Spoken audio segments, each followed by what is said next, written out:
Assalamualaikum warahmatullahi wabarakatuh. Selamat siang Bapak. Baik, perkenalkan nama saya Maulidan Nasir Nasution dengan NIM 24010408, mahasiswa Prodi Hukum Pidana Islam, Fakultas Syariah dan Hukum UIN Araniri Banda Aceh. Pada kesempatan ini saya ingin menyampaikan dan mempresentasikan secara singkat terkait mengenai isi buku Filsafat Hukum Islam karangan Dr. Daniel SAG MAG sebagai pengganti nilai tugas saya Bapak. Yang akan saya bahas pada kali ini adalah bab 1 tentang pengantar dan bab 2 tentang ontologi hukum Islam. Langsung saja kita memasuki pembahasannya Bapak. Yang pertama, terkait pengertian filsafat. Di sini, menurut sepemahaman saya setelah membacakan buku ini menjelaskan bahwasannya filsafat adalah ilmu ataupun aktivitas berpikir yang bersifat radikal, sistematis, komprehensif, dan rasional dengan tujuan menemukan kebenaran yang sejati ataupun hakiki. Radikal di sini berartinya berpikir sampai dari akar-akarnya, tidak berhenti di permukaan saja. Dan kemudian, sepengetahuan dan pendapat saya, buku ini membedakan 3 istilah yang sering dianggap sama, yaitu syariat, fikih, dan hukum Islam.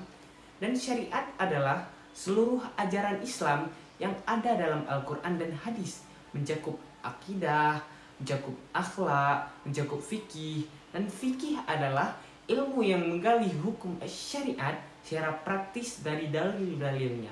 Dan karena merupakan hasil ijtihad manusia sendiri, kebenaran bersifat relatif.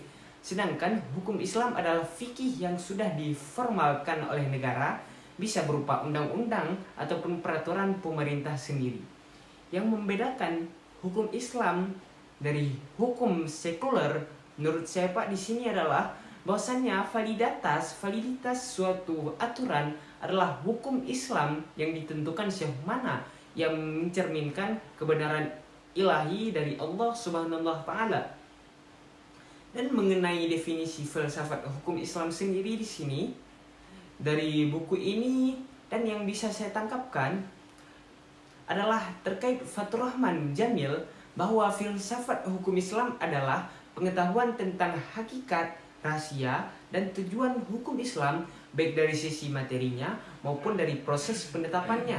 Dan tujuan mempelajari filsafat hukum Islam di sini menurut sepemandangan saya bukan hanya untuk tahu apa hukumnya, tapi untuk memahami mengapa hukum itu ada dan apa rahasianya dan kemana saja arahnya di sini. Dan kita masuk kepada bab 2 terkait ontologi hukum Islam. Setelah saya membacakan buku, yang bisa saya tarik ulur di sini terkait ontologi ini adalah kajian tentang hakikat keberadaan sesuatu. Yang menjadi pertanyaannya, apa sebenarnya hukum Islam itu secara hakikat? Buku ini menegaskan bahwasannya hukum Islam adalah berbeda dari hukum buatan manusia karena bersumber langsung dari wahyu ilahi, yaitu Al-Quran dan sunnah Nabi. Penalaran manusia hanya berfungsi sebagai alat untuk menggali hukum dari sumbernya.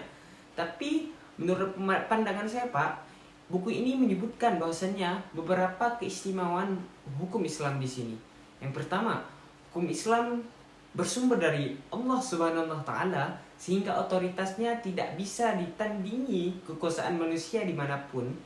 Dan yang kedua, bersifat komprehensif, mencakup seluruh aspek kehidupan dari ibadah sampai hubungan antar negara sendiri.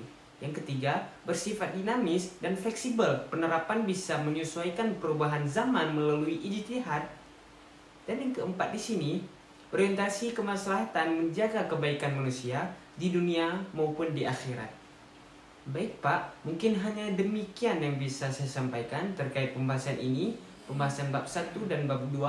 Dan menurut saya di sini, 2 bab ini adalah fondasi yang paling penting sebelum kita membahas epistemologi dan aksiologi. Karena tanpa memahami hakikat hukum Islam terlebih dahulu, kita akan sulit untuk memahami bagaimana ia dibangun dan apa tujuan akhirnya di sini. Dan mungkin saya ingin meminta maaf apabila ada kekurangan ataupun penyampaian saya yang masih kurang, dan saya sangat terbuka untuk Bapak mengoreksi ataupun untuk Bapak memberi tanggapan terkait video ini. Mungkin hanya sekian. Wassalamualaikum warahmatullahi wabarakatuh.